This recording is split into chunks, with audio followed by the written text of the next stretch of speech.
Chapter 14.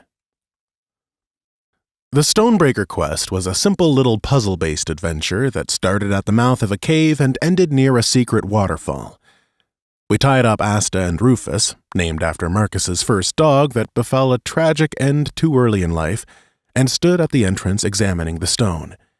It was difficult not to be impressed by the detail of the world and, by extension, myself for its creation. Though it was tough to pry my eyes away from the detailed stonework, we eventually entered the cave and proceeded down the dirt path to the first chamber.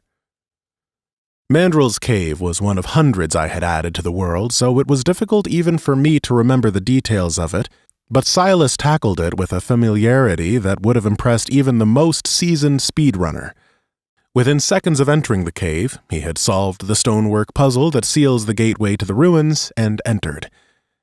Inside, the dim flickering of our torchlight reflected on the gray stone like fireflies, blinking and moving out in the darkness. Again I found myself caught in the detail of the world while Silas pilfered through a broken chest along the wall. My eyes cast over a stone carving of the dwarf Mandrill, and I smiled as an odd feeling of déjà vu washed over me. I turned to Silas, whose attention was still on the ground below him, to point out the carving, just as I saw the skeleton extend an axe over Silas. "Silas!" I shouted, my voice echoing in the tight chamber, just as he looked up and rolled out of the way of the axe. It struck the stone floor where he had knelt, sending sparks into the air as, from the tight passageway behind it, 2 more skeletons entered. "They shouldn't be here," Silas said as he drew 2 short swords from his sides and readied himself. Silas looked nervous, and it was clear that he had avoided combat so far in this new world. I pulled out my sword and readied my shield as the 3 skeletons entered the small stone room. "I know," I said, frantically searching my mind. "They're not until the end of the dungeon. It doesn't make sense that they've come this far towards the entrance." As I took a half-step towards them, I could see the detail on their bones. I could see the texture in the back of their skulls through their eye sockets. The same level of realism given to the walls and trees was granted to the creatures, and now, seeing them face to face was terrifying. Silas took a step forward as the creatures took a step back. They danced back and forth like prize fighters waiting to strike, another line of code that I had never written, and that's when it hit me. We couldn't think about this like a game anymore. Yes, in my game, the skeletons would have stayed in the dungeon, but that was because they were programmed to. There was no need for them to leave until the player entered. With Dunn now having been converted, with the real-world rules applied to a fantasy story, they were their own beings. They were capable of thought, desire, curiosity, and violence, no different than the NPCs throughout the world. As the thought washed over me, I shrunk back slightly in fear. I had no idea how these things would fight, and furthermore, what would happen if they hit. In my game, they were strong, capable fighters because health bars and healing potions made it easy to recoup health. But was that the case here? Silas lunged forward, striking at the ribs of the skeleton, causing it to howl with pain as small flecks of white dust fell to the ground. It stayed up, but the strike must have dealt significant damage because the creature reacted by stepping back behind the other 2. I took notes from Silas and stepped forward just as one brought its heavy axe down on my shield. The shield rang out, the metal reverberating on my arm, and I felt, for the first time, the strength of Rador, my character. In real life, a hit like that would have sent me flying, but here I was ready to swing back, and I did. My hit landed cleanly on its head, and with a clatter, the skull fell through the body to the floor. I turned to Silas, excited to share my victory, only to see the unwounded one lunge at him with his axe. The strike swung wide but hit Silas's side. He yelped in pain, falling against the stone wall. "Marcus!" I shouted, and took a half-step towards him, unaware of my surroundings as the wounded one swung for me. The attack hit my shield, but only by accident, and despite my strength, it managed to throw off my footing, sending me to the floor. Silas slid down the wall to the floor beside me as the 2 remaining skeletons stood over us. I quickly went to stand up, but the first, who had knocked down Silas, kicked me hard in the face. There was a piercing, ringing sound as my head whipped back, and I was sent down to the floor again. I could feel the warm blood from my nose running over my chin and down into my breastplate as the wounded skeleton lined up for a killing blow. I'd like to say that my mind was filled with a life's worth of memories or something like that. Perhaps it was because something in my mind wasn't convinced that I would die there, or maybe I just didn't have a good enough life. But for whatever reason, I didn't see anything but the killing blow flying towards me. I did, however, hear a sound. Behind me, the thrum of a bowstring sounded, almost like a buzz, and as the arrow shot cleanly through the skeleton's head and it fell to the floor in a pile of broken bones, I knew a shot that exact could only belong to one person. "Cap!" I said, and turned to see her knocking another arrow. She didn't look towards me, but instead fired a second arrow clean through the last skeleton, causing it to fall with a similar effect. Kappa was undoubtedly the best bow user in the game, but as far as her programming, I designed her to only be able to train the player character and never be a combat ally. Obviously, since the rules of this game didn't apply the same way, Kappa was able to save us, and furthermore would be the best ally to have, if I could apologize appropriately. She helped Silas up first. When she turned to me, I went to speak, and she held an outstretched hand to stop me. She took a deep breath and said, "I should not have shared my opinion when it was not asked. I'm sorry that I—" That was as far as she got before I hugged her. After a long hug, I stepped back and looked at her through teary eyes and said, "No, you have nothing to be sorry about." I took a breath and tried my best to look at her. "I was so rude to you in my bedroom when you wanted to go out and see the world. I was selfish and mean and cruel, and more importantly, I forgot that we were friends. I put my feelings, my personal faults onto you, and that was beyond unfair."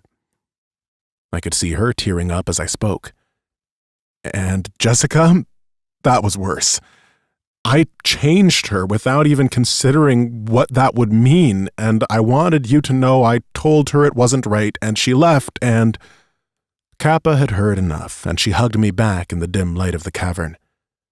She leaned back to look at me, and I studied her face, wet with tears and with some signs of combat herself.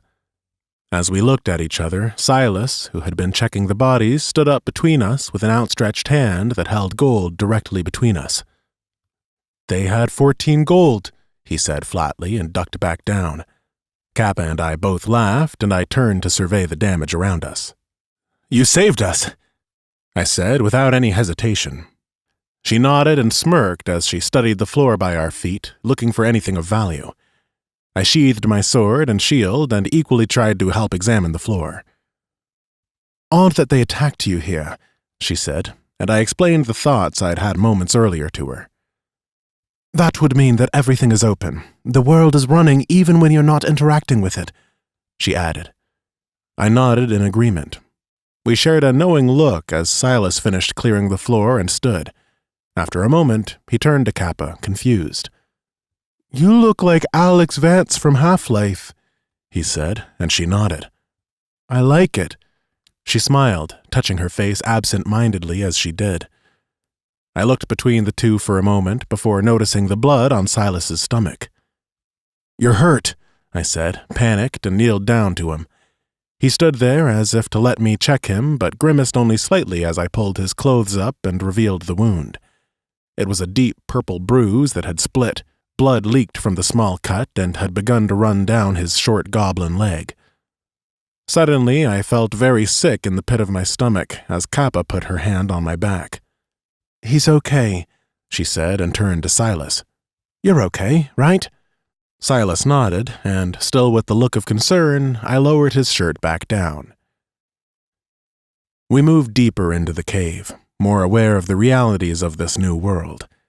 My jaw was still hurting from the kick I had received, and despite Silas not even getting a direct hit, he was still bleeding slightly and favoring his wounded side. On the plus side, the skeletons fell much more easily than I had expected, at least so far as them being beaten. What scared me was how there was no doubt in my mind and that the same applied to us, and as we moved past the stone corridors and rope bridges, I tugged at Kappa's quiver. "What do you think happens if we die here?" I asked in a hushed tone, nervous for the answer and not ready to scare Silas. Kappa thought for a minute and answered assuredly. "From what I can tell, Dunn has gained properties, details, and rules for lack of a better term from your world. I'd imagine whatever happens to you when you die in your world happens here," she said in a tone that only half assumed she was aware of true death. "That's what I was afraid of," I said, and she shot me a look which yearned for more information, but I shook my head no, letting her know it wasn't the time. She and I had never discussed the concept of death, and as I rolled the thought over in my mind, we reached the final room. "There's no reason anyone should be inside," Silas said, about to push on the door. I stopped him. "Yes, but there is a spell lock, remember?"